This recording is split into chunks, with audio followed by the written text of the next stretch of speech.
LiberalViewer presents.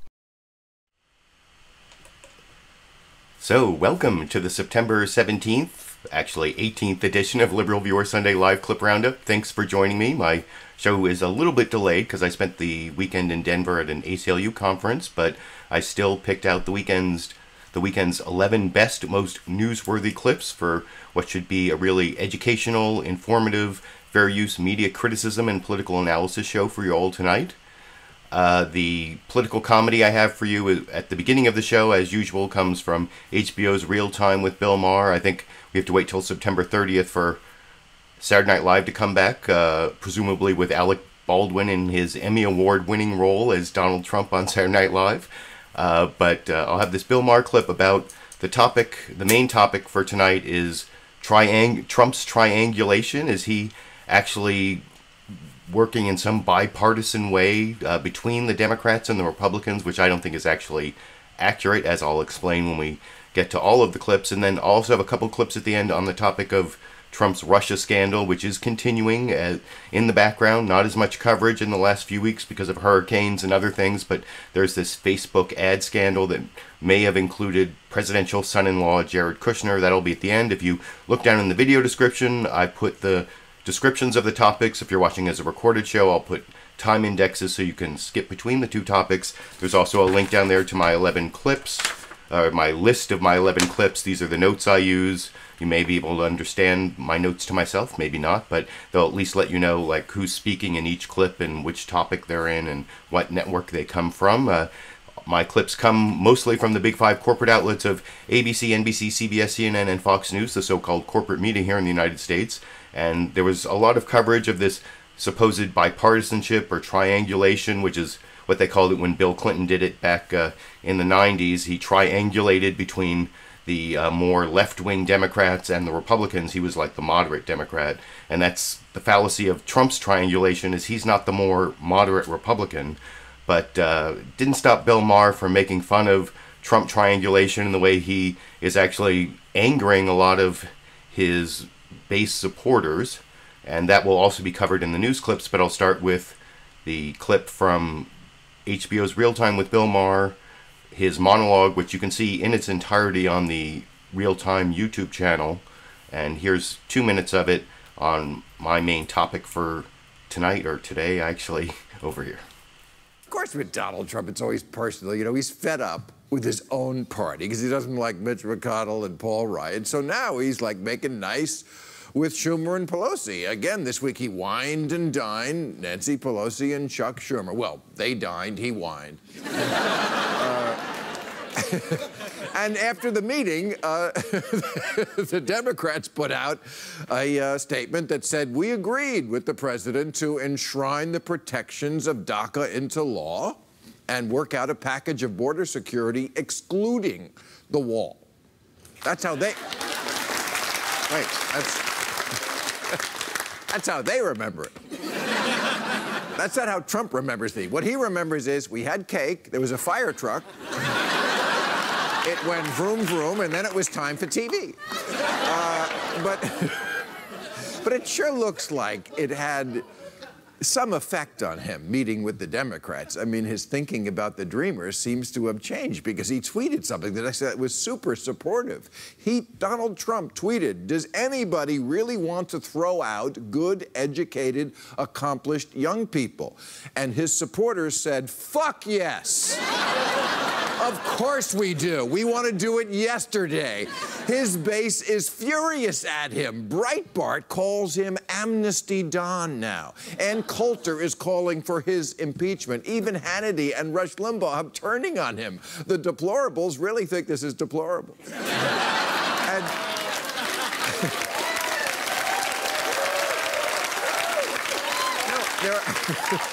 there are former Trump fans all over the internet who are burning their Make America Great hats, which is very scary because it means they've discovered fire.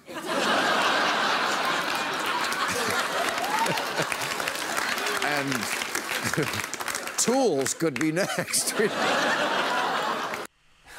So I really like that joke at the end about how the Trump supporters have discovered fire and maybe tools may be next. But especially Bill Maher's insight at the beginning there about how Trump tweeted out, met with Chuck and Nancy, or Schumer and Pelosi, the Democratic minority leaders in the House and the Senate, and worked out this deal on the Dreamers and I've heard some people say you shouldn't really call them Dreamers, but DACA, the Deferred Action for Childhood Arrivals, which is people who are brought here illegally, undocumented immigrants brought here illegally as children under the age of 16, most of whom are, I think the average age is under 6, so they've basically just grown up in the United States as Americans, and they're adults now, they have no criminal records, and they are either enrolled in college or in the military. Some of these people are actually in the military defending the United States, but there's some Republicans who want to deport them, and Bill Maher's insight there is that Trump learned about these people from Chuck and Nancy and said, do we really want to deport these hardworking, great young people? And many of his supporters, his core supporters, said, yeah, we really do want to deport people.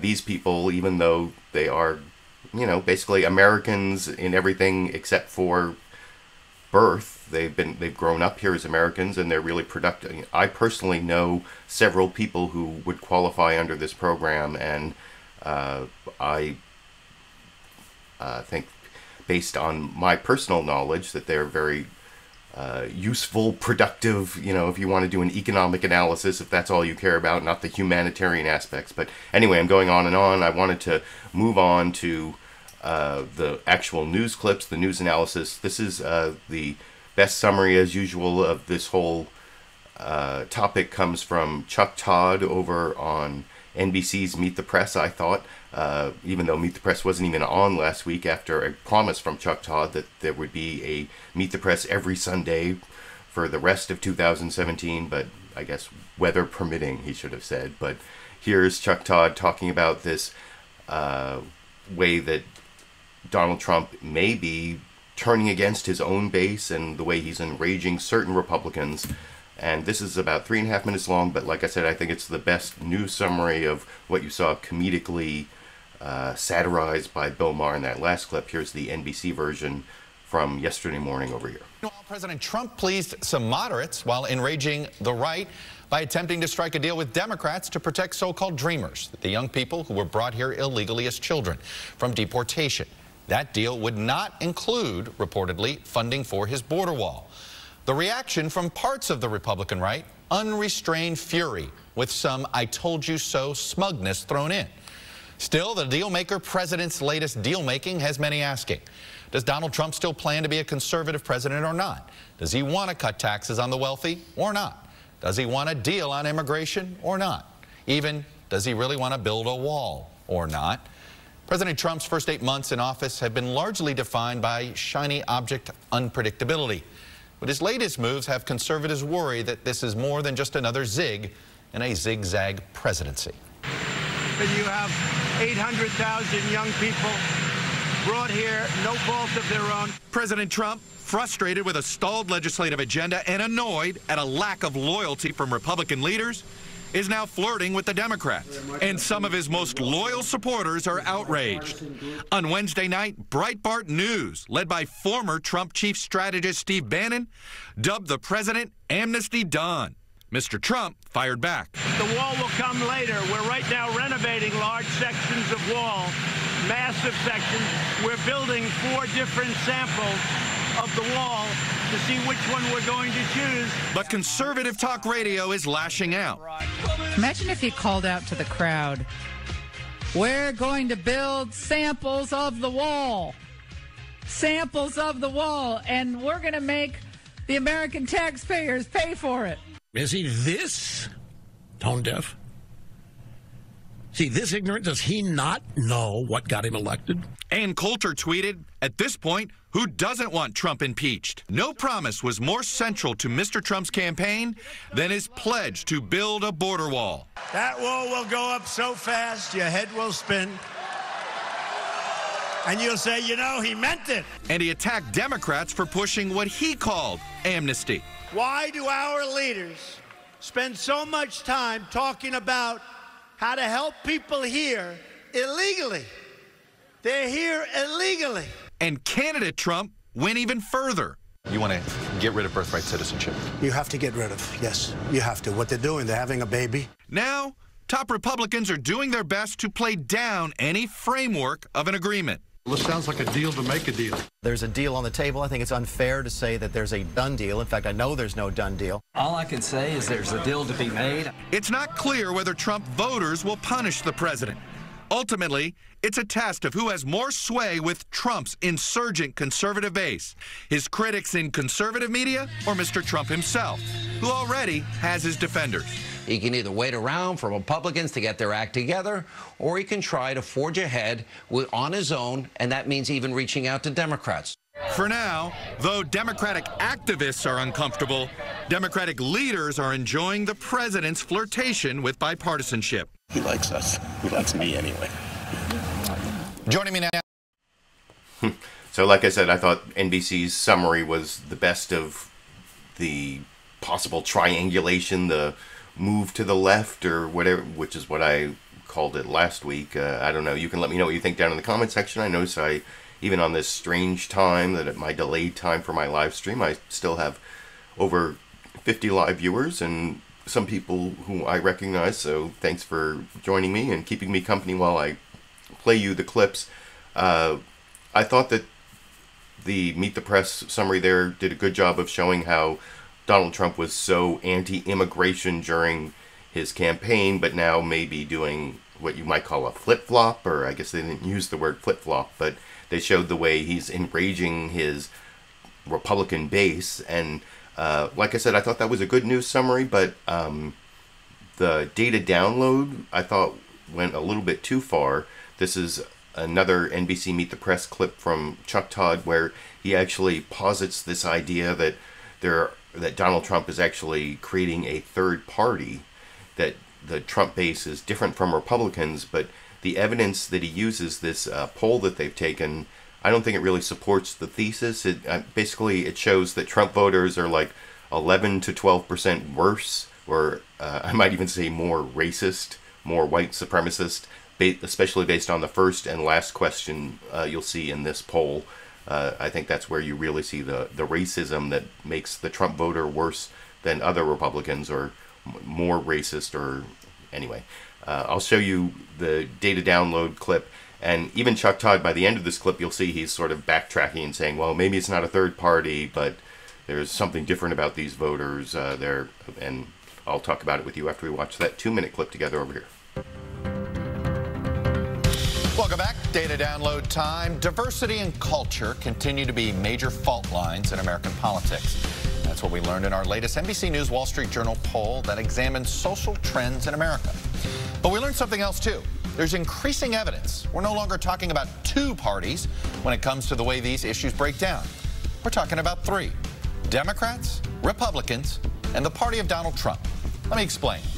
The true Trump voter is one who told us that their vote was solely for Donald Trump and not some vote that was against Hillary Clinton. Yes, we asked that difference. These voters stand apart from fellow Republicans in some key ways. Let's start with immigration. Does it add or strengthen the United States, or does it detract and weaken? 16% of Democrats say it detracts and weakens. 43% of Republicans answered the same way. But a majority, 55% of true Trump voters say immigration detracts from and weakens the United States. Another issue, gay marriage. 77% of Democrats are in favor. 42% of Republicans are too. But only 31% of true Trump voters agreed. It's a big gap between the GOP as a whole and the true Trump voter. How about the news media? Does the news media pay too little attention to the issues of working Americans? 48% of Democrats said that bothered them. 65% of Republicans. Among true Trump voters, that number was an astounding 76%. Finally, does it make you comfortable or uneasy that the nation is becoming more diverse and tolerant of different lifestyles? Only 10% of Democrats said they were uneasy. 44% of Republicans said the same. But over half of true Trump voters, 56%, answered the same way. So the true Trump voter is starting to look like its own distinct arm of the Republican Party, if not quite a separate party in and of itself. How will these voters react to the president entertaining a deal with the Democratic leadership on DACA? The majority of them believe immigration weakens the country. Our data shows this is not a group looking for compromise or moderation. So will they continue to stick and trust the President Trump they got to know as a candidate? We're going to soon find out. So, like I said, Chuck Todd basically backtracked at the end of that polling data from the whole, like, is it a third party? Well, maybe it's just an arm of the Republican Party. And like I said before I showed the clip, if you look at the answer on immigration at the beginning and on, is America becoming too diverse, I think that's the more, like, racist, white supremacist arm of the Republican Party. That's the Trump wing. That's my opinion. You can let me know what you think down in the comment section about that.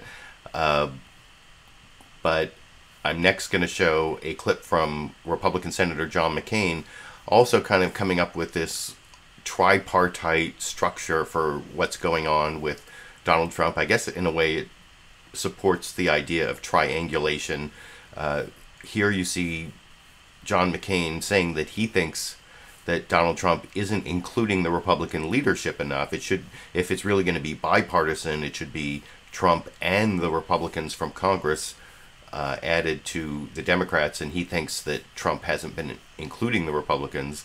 And then this is like really weird. He gets cut off on Face the Nation. I don't know why John Dickerson, it's in a way, considering that this may be John McCain's last interview on Face the Nation, if you believe some of the prognoses of his medical condition you see bandied about in the media, that cutting him off at the end is, I don't know, a little bit rude. But then, networks, they have their hard breaks that they have to deal with, and there's a lot of additional content from Face the Nation I'm not showing you.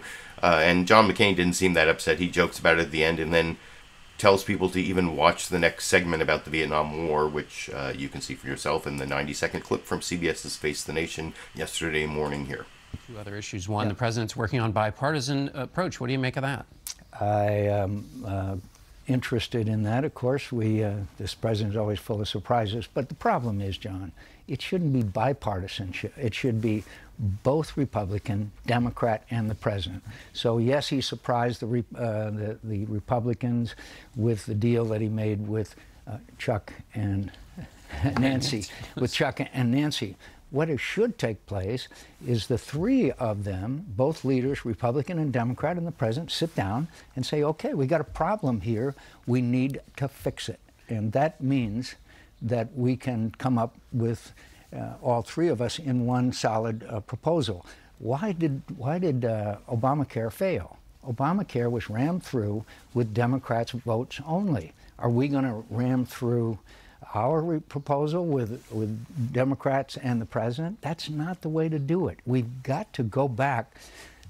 If I could just say again, the way to do this is have a bill, put it through the committee. We have Patty Murray and Lamar Alexander doing fine. Bring it to the floor. Have debate. Have amendments. We passed our bill 27-0 through the Armed Services Committee. I'm sorry. Thank you, Senator. We've run out of time. I had more to say. We'll get you back then. We'll be back in a moment with Ken Burns and Lynn Novick, co-directors of the new PBS film, The Vietnam War. Stay with us. And don't miss it.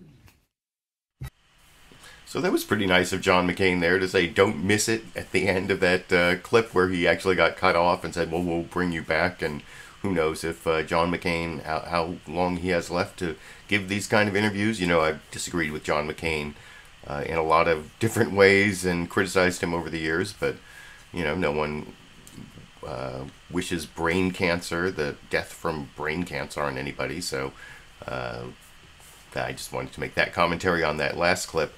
And you notice that John McCain went back to healthcare because he was the one who was trying to get more bipartisanship on healthcare.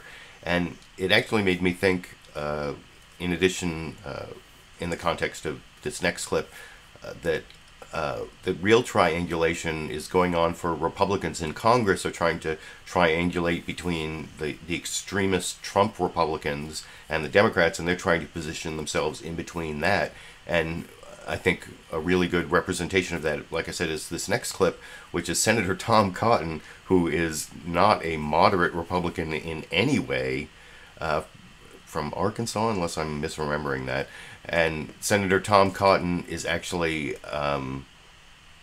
trying to triangulate between Trump and the Democrats. I think, I'll work with Trump, when he does good things, but otherwise I have to do what's good for Arkansas. And I also like this clip. This is from NBC's Meet the Press, where Chuck Todd uses this clip from a radio talk show host, a conservative radio talk show host who was a never-Trumper, saying, you know, if you don't vote for Trump, you're going to get expanding debt and Obamacare and amnesty, I think it was. You'll see in the clip.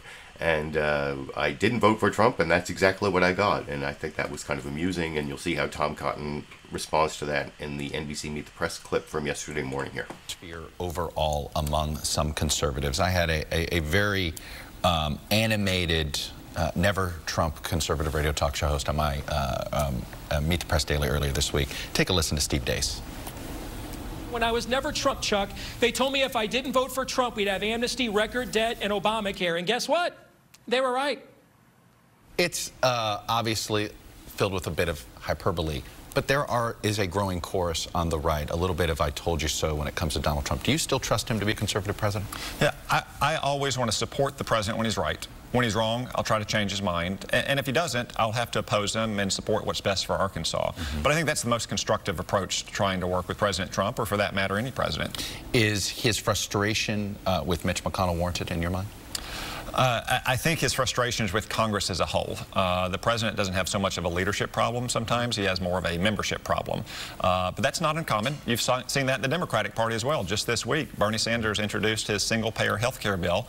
I'm glad he finally recognizes that we need to repeal Obamacare, which his bill would do.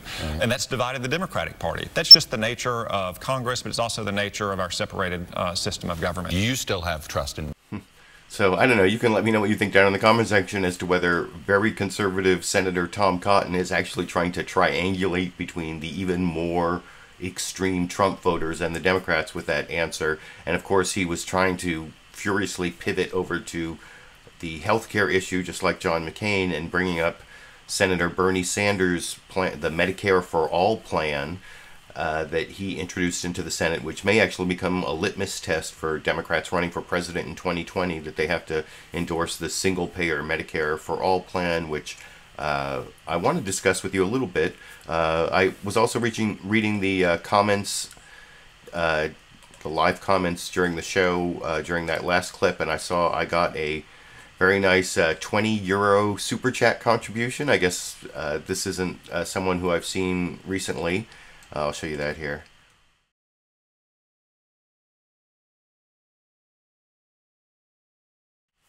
Is that Miha Piha 1? Is that how you pronounce that? I'm sorry if that's not how that's supposed to be pronounced, but €20 and asking about the fact that the EU is now much more receptive to refugees than the United States, where we have, you know, I see, can you see over way up here? Oh, this is actually a Bugs Bunny. This is a Bugs Bunny Statue of Liberty, but I have a lot of Statue of Liberty iconic icons. I use that as my icon for part of my LiberalViewer channel, and so give us your tired, your poor, your huddled masses, which apparently the Trump administration has said that was added later. That's not what the Statue of Liberty is about, which is kind of bogus. But yeah, I wish the United States was more receptive to refugees. At this ACLU conference I was at this last weekend, they talked a little bit about the ACLU case against the Muslim ban, which is going to be up before the Supreme Court in the coming term. So maybe when that issue comes up later in this new Supreme Court term starts in October, so I can't remember when the oral arguments are scheduled, but that will come back in the news, and I can talk about that a little more when that comes up. But thank you for that super chat contribution, especially since YouTube totally changed their monetization program in the last few days while I was gone for the weekend, and when I came back and signed in, like, huge numbers of my videos have been demonetized as not suitable for most advertisers, which I don't really want to talk about. But I wanted to get to this next clip that I was talking about before. This is Bernie Sanders actually talking about his Medicare for All plan, and Chuck Todd on NBC's Meet the Press, to his credit, finds this old 1987 Bernie Sanders clip. At that time, Bernie Sanders was still older than I am now, but he actually looks a lot younger, and at that point he was saying Medicaid for all would bankrupt the United States, But I think Bernie Sanders actually has a pretty good response to that old clip that Chuck Todd confronts him with, which I will discuss with you after we watch that. This is like 4.5 minutes, but it's really important on where the Democratic Party is going, and it's like the other corner in the triangulation that I will discuss with you after we watch that clip together over here. Because as you know, some of your friends on the right, I put friends in quotes here, are referring back to an old conversation of yours having to do with the cost of expanding the healthcare system. Let me play it and get your reaction on the other side. You want to guarantee that all people have access to healthcare as you do in Canada. But I think what we understand is that unless we change the funding system and the control mechanisms in this country to do that, for example, if we expanded Medicaid to everybody, right, give everybody a Medicaid card, we would be spending such an astronomical sum of money that, we would bankrupt the nation. Obviously, Senator, the issue of this is there's the idea of health care for all is something that has majority support. And then when you remind people how much it could cost, how much taxes go up, then people get concerned. And obviously, you were concerned about the finances there. Explain what you mean and how you can change the funding system to not make this so astronomical. Okay, very good question, Chuck. But here is my hope. You and I are going to discuss this within 5 minutes. I would hope very much that NBC and CBS and ABC allow us some serious discussion time to explain to people in our country why we are spending so much more than other countries. But very briefly, and I would hope that we can have an hour discussion at some point on this issue. Very briefly, this is what we're going to do. Number one, private insurance companies in this country spend between 12 and 18% on administration costs. And they're administering hundreds of different private insurance plans. You have a deductible of $5,000. I have one of $8,000. It is incredibly complicated and very costly to administer.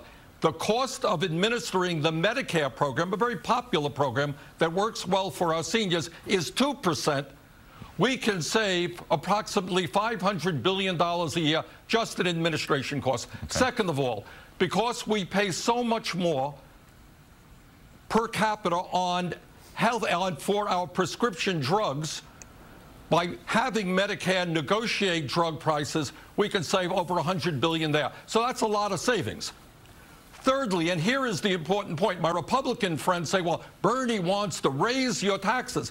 They forget to conveniently mention that Bernie wants to do away with the private insurance premiums that you're now paying. For example, Chuck, the average employer who has a worker who makes $50,000 a year is spending $13,000 a year on health insurance for that worker. The worker himself or herself is spending $5,000, $18,000. Now, if our plan goes into effect, that $13,000 private insurance premium disappears for the employer. It goes down. The amount of money that the worker is now spending, that $5,000, goes down. We replace private insurance premiums with Medicare premiums. The average middle-class worker saves money. Well, I guess the question I have for you, though, is how do you convince some 80% of Americans who do get health care from their employer that it is worth rejiggering the system again? That seems to be the other challenge here, because as you know, people that get employer-based private insurance are basically happy with their insurance. The people that are not happy are those in that other 20%. Well, yes and no. And in fact, we are going to need a lot of discussion. And again, I would hope that on NBC, CBS, ABC, we can begin to have that kind of discussion in a serious way. But here is the truth. You know, Gallup does a lot of polling on this issue. And what they find out is that the most popular health insurance program in this country is Medicare. Right. People, seniors, feel really good. Veterans Administration ranks very high. In fact, private insurance company is not all that popular. Well, we have to tell the average worker the only thing that is changing in this program, this is not, quote unquote, a government takeover. The only thing that's changing is the color of your insurance card, from a Blue Cross Blue Shield card, a United Health card, to a Medicare for All card. You're still going to go to the doctor you want. It's the same structure. All right, I'm going to move on to a couple.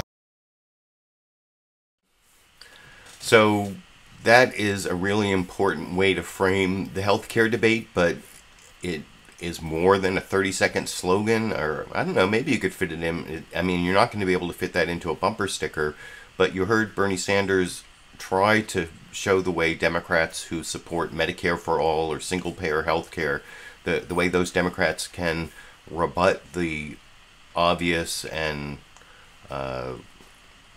expected Republican attack on Democrats, that it's a huge tax increase. Huge tax increase for the Bernie Sanders supporters out there.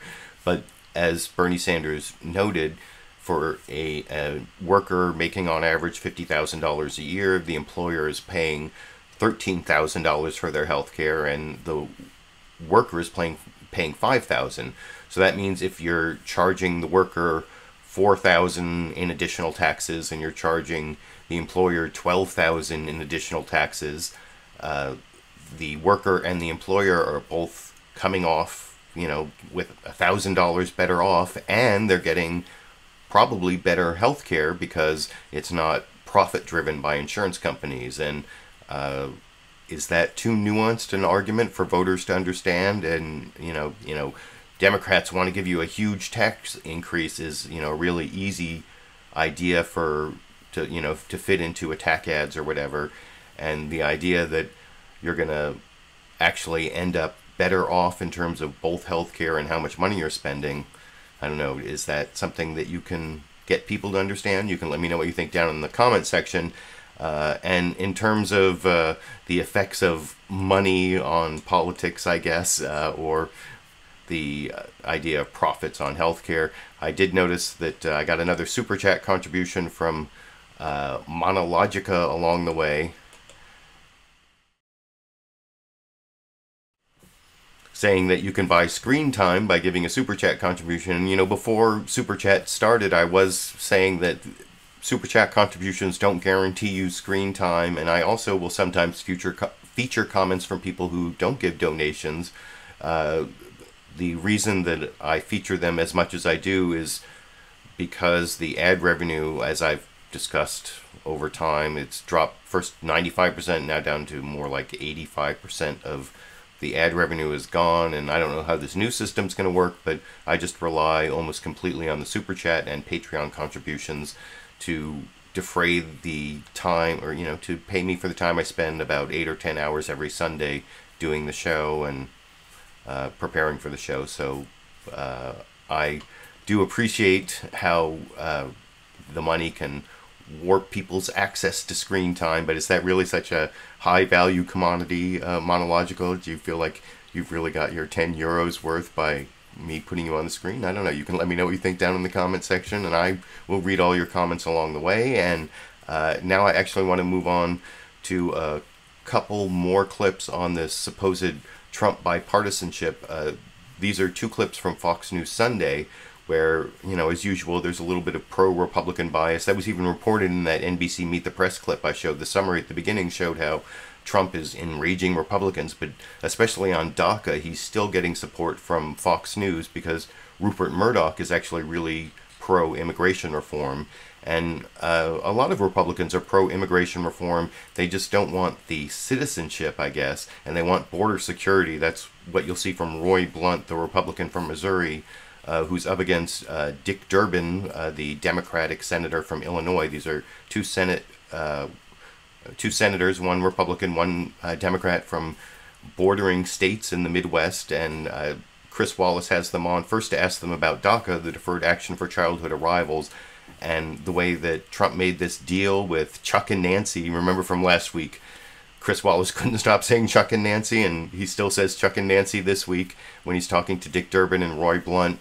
And I think that Dick Durbin is much more forthright, and that Roy Blunt dodges the question about citizenship, you'll see. And Chris Wallace, I think, is the Fox News bias I would point out in this next clip you can watch for it, is when he talks about Trump walking away from what he said earlier about DACA and the wall. And I think if this were a Democrat, Fox News would be saying this was a flip-flop, this is a lie, but no, Trump is just walking away from his earlier promises, as I will discuss with you after we watch that clip together over here. President Trump had dinner with Democratic leaders Chuck and Nancy this week, and they seem to have cooked up at least the outline of a deal on immigration that has many of the most devoted Trump supporters worried. So where do we stand on DACA, and who's driving the agenda now here in Washington? Joining us from Chicago, Dick Durbin, the Senate's #2 Democrat, and here in Washington, Republican Senator Roy Blunt. Well, gentlemen, let's start with the big question here in Washington, the most immediate question. Does President Trump have a deal with former Speaker Pelosi and Democratic leader Chuck Schumer when it comes to DACA or not? And here's part of what was a shifting conversation on Thursday. The wall is going to be built. It'll be funded a little bit later. It was a very, very positive step for the president to commit to DACA protections without insisting on the inclusion of or even a debate about the border wall. They cannot obstruct the wall. The wall to me is vital. If I don't get the wall, then we will become the obstruction. Senator Durbin, I want to push on two specific points. Is there a deal to protect the Dreamers without funding for the wall? And is there a deal to give the Dreamers a path to citizenship? Well, there's a basic understanding. Chuck Schumer, Nancy Pelosi met with the president Thursday night. They came to a basic understanding without the details, without the obvious negotiations that have to follow.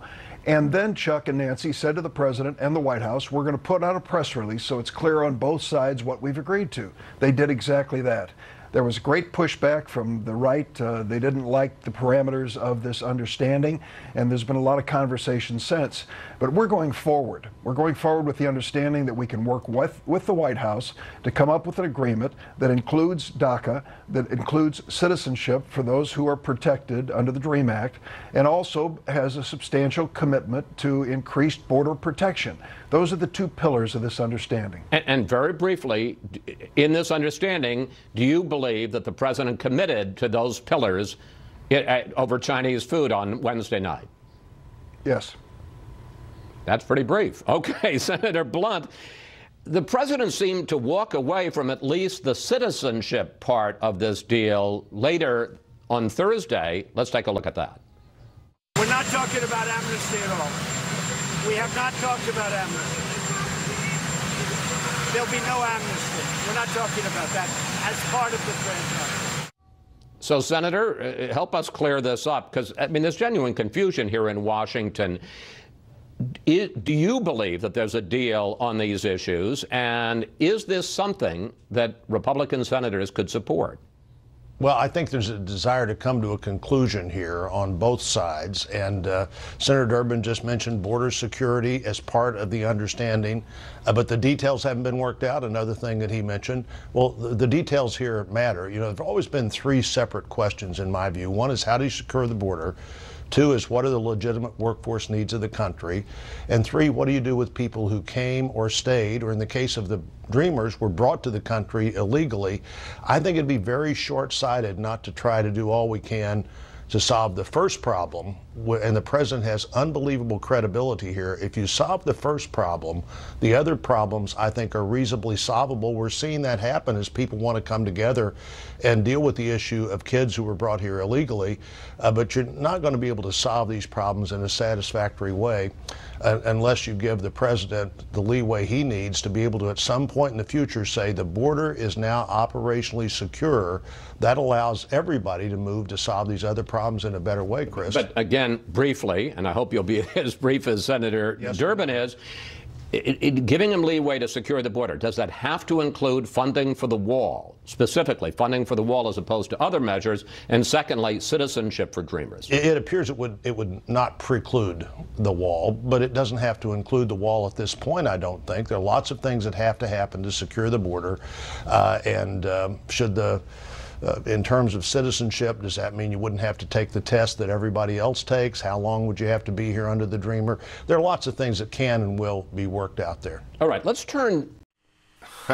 So I think in that clip that Senator Durbin was brief, but Senator Blunt was not blunt or brief. Well, I don't know. He wasn't as brief as Durbin, and he certainly wasn't blunt, or he certainly dodged the question when it came to citizenship. And actually, Durbin was more blunt. He said that the deal between Chuck and Nancy and Donald Trump included these two pillars, which were DACA with a path to citizenship, which is really important that these great Americans in every way except for where they were born, they've grown up as Americans, they're productive American, they're, like I talked about at the beginning, I don't want to go through all the great things about the so-called dreamers, and the reason I've heard that it's not so great to call them dreamers is because there are a lot of other people who don't qualify for DACA who are also really great productive Americans and everything, but where they were born, they've been here a really long time, they're in our community, they're our friends and neighbors, and they may not qualify as dreamers, but we shouldn't be like saying, DACA dreamers, they're the good immigrants, and then we can, even as you saw there, Roy Blunt wouldn't say that the DACA dreamers have a path to citizenship. And for people who are here and who are, productive members of our society and our friends and neighbors in our community, I think they, I've said this for a long time, but they should all have the path to citizenship. And that's why calling them dreamers and saying they're the good immigrants, I don't want to go down that path. But I do want all these great immigrants who are living with us and helping our society, I want all of them to have a path to citizenship. But before I leave the Fox News clips on the supposed triangulation of Donald Trump from Fox News Sunday yesterday morning, I'm going to show one more clip of Dick Durbin and Roy Blunt talking about this idea of a working alliance between Trump and the Democrats, and both senators also comment in this clip, which is significantly shorter, about 2 minutes shorter than the last one, but you can let me know what you think about it as we watch it together over here. To the bigger issue, which is whether or not President Trump is forming a new alliance with congressional Democrats at the expense of Republicans. Here was what the president had to say about that on Air Force One. If the Republicans don't stick together, then I'm going to have to do more and more. If they're unable to stick together, then I'm going to have to get a little help from the Democrats, and I've got that, I'll tell you.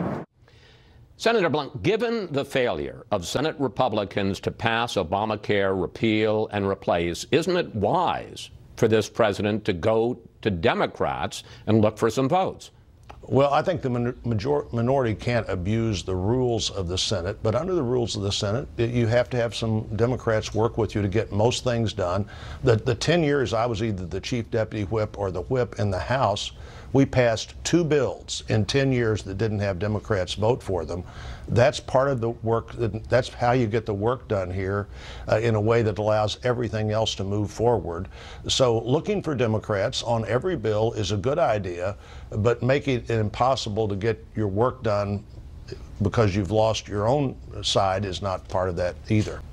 Senator Durbin, do you think that there is the potential for a real, not permanent, but working alliance between President Trump and congressional Democrats? And what do you say to those members, folks on the left, who don't trust this president and don't trust making deals with him? Well, of course, there'll be people on the right and left who'll be critical, but Senator Roy Blunt and I are good examples of how this can work. I have joined him and applauded his leadership in dramatically increasing biomedical research in the United States on a bipartisan basis. Lamar Alexander, Patty Murray joined us. 2 weeks ago, Schumer and Pelosi sat down with the president and the other leaders and said, we can help you move immediately for Hurricane Harvey assistance, to have a short-term spending bill so the government doesn't shut down, and to extend the debt ceiling of the United States. We'll do it on a bipartisan basis, Mr. President. That's what America wants. And the president said, I'll take it. We did it.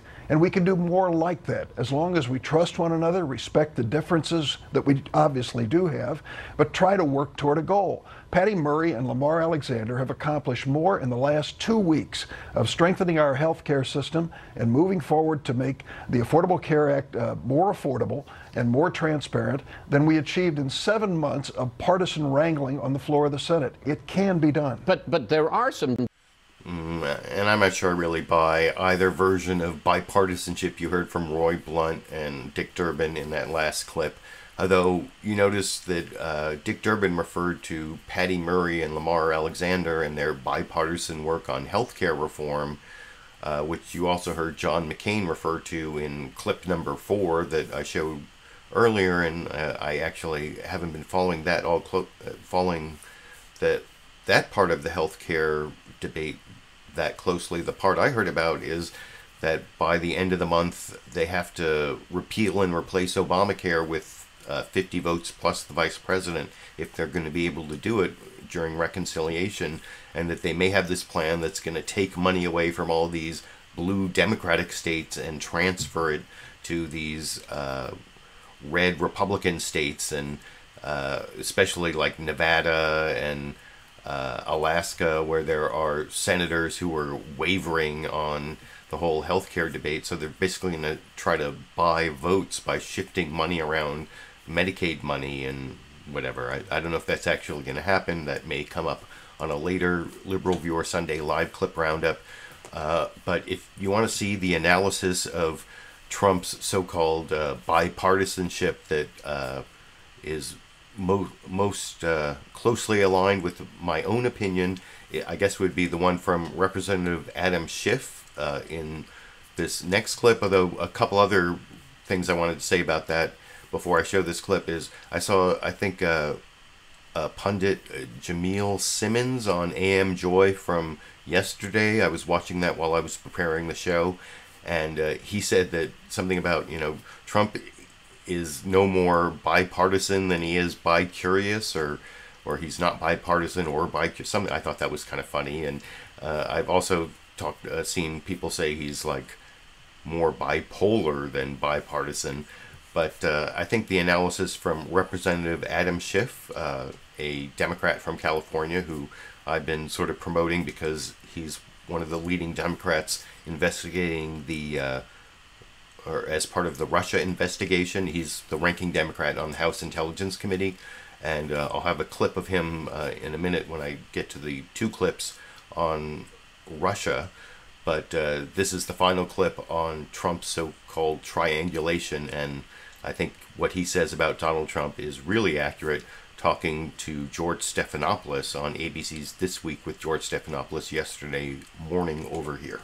The president this morning, including a retweet which showed, I want to put it up on the screen right now, which showed President Trump swinging a golf ball, whacking it right into the back of Hillary Clinton. She goes down right there. Kind of surprising that maybe it's not surprising, but kind of an alarming tweet right there. Does it make you question how real this outreach to Democrats was this week? Well, it doesn't make me question that, because I think all of us recognize that outreach for what it is, and that's purely transactional, purely something that will come up from time to time when the president decides it's in his personal interest to work with Democrats. This is a president, look, who has no ideology. He's not conservative. He's not liberal. The only consistent theme seems to be he's pro-Trump. He's for his own personal interests. Sometimes those interests will align, and we shouldn't cut off our nose to spite our face. Where they do align, where it makes sense for the American people, we should take advantage of that transactional opportunity. It is distressing, though, to have a president that, frankly, will tweet and retweet things as juvenile as that. It doesn't help, I think, in terms of his stature. It doesn't help in terms of the stature of our whole country. So that's a wholly separate issue. But where the president decides it's in his personal interest to work with us, we stand ready to make progress on behalf of the American people. Congressman Schiff, thanks for your time.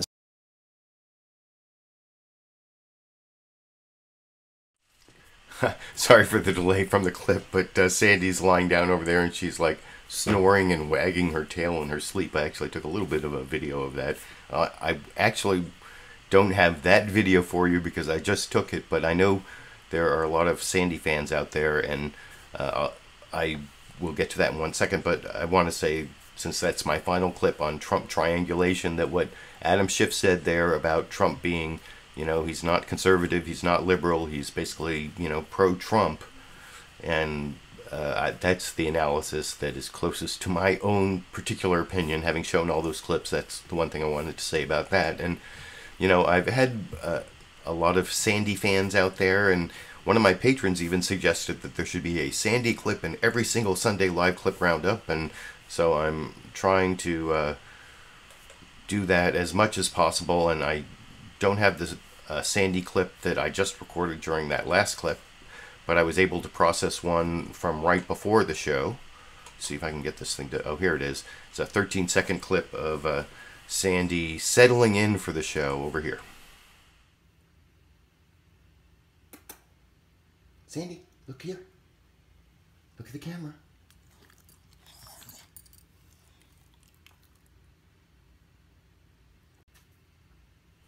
So there you go. Bonus Sandy clip for the show. I hope that satiates the needs of the Sandy fans out there. And I will put a link to the special bonus Sandy clip in my videos, a time index for those who are watching the recorded show. That's the time index that I put in this part of the show. And now I move on to the final topic, the last topic, and this is only 2 clips, one from a Democrat on the Senate Intelligence Committee, Dianne Feinstein, and then another clip from the ranking Democrat on the House Intelligence Committee, Adam Schiff, both talking about developments this week in the Russia scandal for the Trump administration.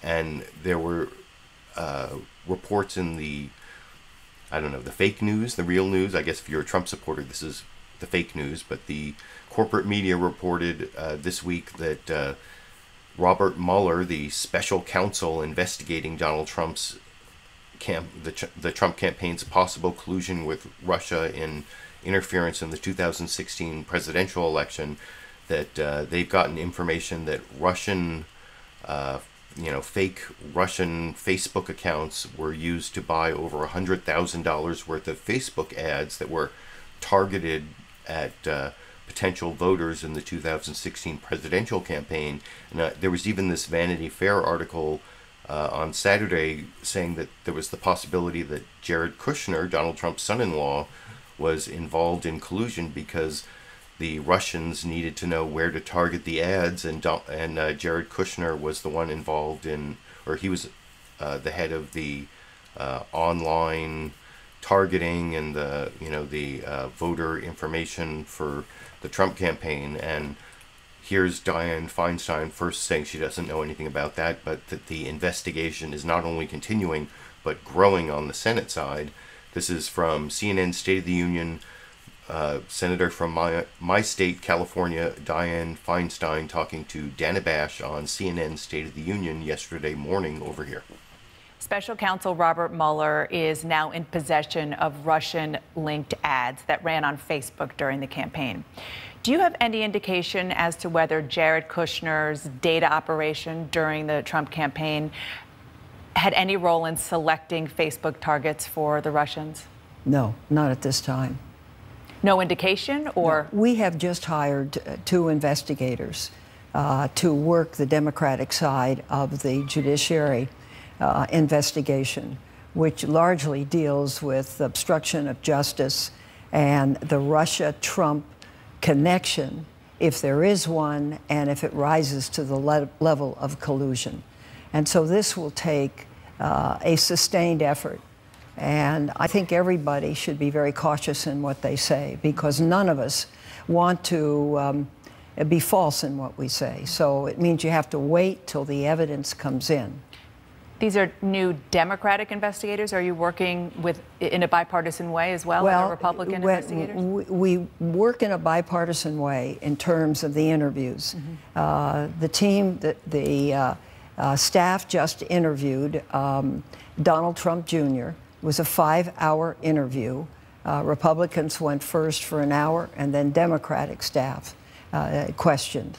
And then I've just received the transcript. We'll look at the transcript. And I think it's Senator Grassley's intent, and it's certainly my intent, to have him before the committee in the open and be able to ask some questions under oath. Do you have any idea when that's going to happen? That public testimony from Donald Trump Jr.? It'll be this fall. I know that for sure. Things keep changing, not by design, but by just the press of other business on the committee. And I think people have to anticipate. I know because as I walk through the halls, there's a rush of press, with question after question. It'd take a long time. This could take a year and a half, if not more. So I think people have to be patient. The chairman and I work well together. If we have a difference, we work it out between us. I think the Democratic side is very constructive in how they work at this, and we will be able to answer some questions. Let me put it that way. One quick final question on Russia before we move on. Your committee, the Senate Judiciary Committee, is having trouble getting in touch with President Trump's former campaign chairman, Paul Manafort. When will you and Chairman Grassley decide to send him a subpoena? We will likely do that if he refuses to come before the committee. And one of the things that we want to do before is some investigative work. And we now have the people aboard that can do that. So at the end there, you see Senator Dianne Feinstein emphasizing the point she made multiple times in that clip, that they're increasing the number of investigators on the Senate side looking into the Russia collusion scandal from the Trump campaign. And I guess that makes me think that, and it seemed like it's going to go on for years from what she was saying there as well. And as I talked about before, if you're interested in impeachment, it's pretty much going to have to wait until after the 2018 election, and it's going to take a Democratic House of Representatives, or at least a really, really close House of Representatives where there are Republicans who just can't take Donald Trump anymore. And I thought that that clip was the real information there. Dianne Feinstein didn't really give out any information about the Facebook ad scandal, although that was actually the premise of Dana Bash's question was, is there some possible connection between Jared Kushner and these Russian Facebook ads? And that could be really damaging to the Trump administration.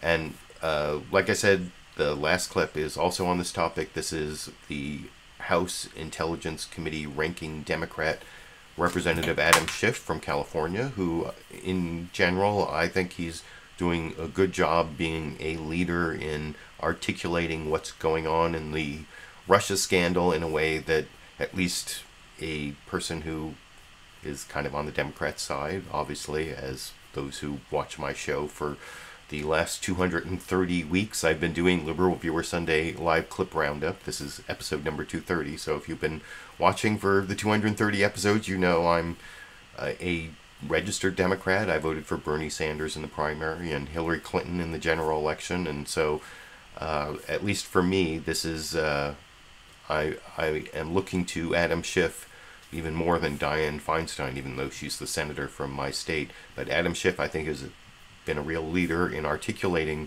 what's going on in the Russia scandal. And this is a shorter clip.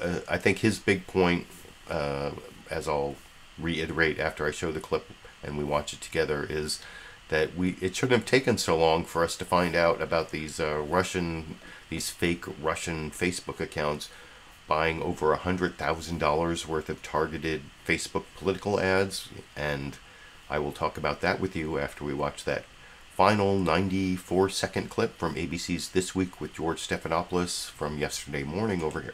Looking at Russian interference in our election, we learned this week that Facebook has turned over evidence to Special Counsel Robert Mueller that entities connected to Russia bought at least $150,000 in targeted ads during last year's presidential campaign, information they have not turned over to your committee. What do you make of this, and will you be requesting the same information? We are requesting a lot more information from Facebook, and we have received some information, but there are a lot of unanswered questions. I don't think that Facebook is reluctant to provide information to us because I think it would conflict with special counsel. I don't think it would conflict at all. There are issues about what legal process we need to use to get this information from Facebook. But frankly, I'm distressed that it has taken us this long to be informed that the Russians had paid for at least $100,000 of ads designed to try to influence our electoral process. And when you look at the content of those ads, it really underscores what the intelligence community said earlier, and that is that the Russians were really aiming to divide us, to sow discord, to effectively set one American against another on some of the most divisive issues that we have. All Americans, all patriotic Americans of both parties ought to be outraged by that. And we need to know the full extent of their use of social media to influence us, from Facebook, from Twitter, from Google, from any social media or search engine. They need to be fully forthcoming, and I'm confident they will. I think, frankly, they need to come and testify before Congress, because there's a lot we need to know about this. Real tweet storm from the president. And if you want to see about the tweet storm question, that's the one I actually showed earlier. You can skip back to the previous topic where you'll see George Stephanopoulos ask about that tweet from Donald Trump where he hit the golf ball again and it hit Hillary Clinton in the back. But whatever, I didn't even want to talk about that. But I hope you appreciate the commentary I did provide for the 11 clips that I picked out from the Sunday morning news analysis shows, and of course one of those was actually from Friday night's Real Time with Bill Maher. That's the show for you all. I appreciate those of you who showed up at this weird Monday morning time to keep me company while I showed the clips. Well over 100 people, and the Super Chat contributors, my patrons on Patreon. If you want to become one of, even for just like $1 or $5 a month, it helps defray the lack of YouTube advertising revenue. There's a link down in the video description for all that. If you're in a economic situation where that's not feasible, I also appreciate just the supportive comments, the thumbs up down there, that the sharing on social media that also helps keep my channel alive for some amount of time, a little bit longer. I'm hoping to keep it going at least through the Trump administration, which will presumably just be 4 years. Just please, let's make it only 4 years. But like I said, I've been doing this show for 230 weeks. That's over 4 years, and I think I can stick it out till the end of the Trump administration, for at least if it's only a one-term presidency, maybe even less. But that's a whole other topic, and who knows when the impeachment topic will come up again. But when it does, I will talk about it with you, and whatever the topics are next week, I will be back next Sunday, not next Monday, to do my Sunday live clip roundup. And until then, or until I have some topic that I really have to upload some edited, produced video to talk to you about, I guess I will be seeing all of you around the internet.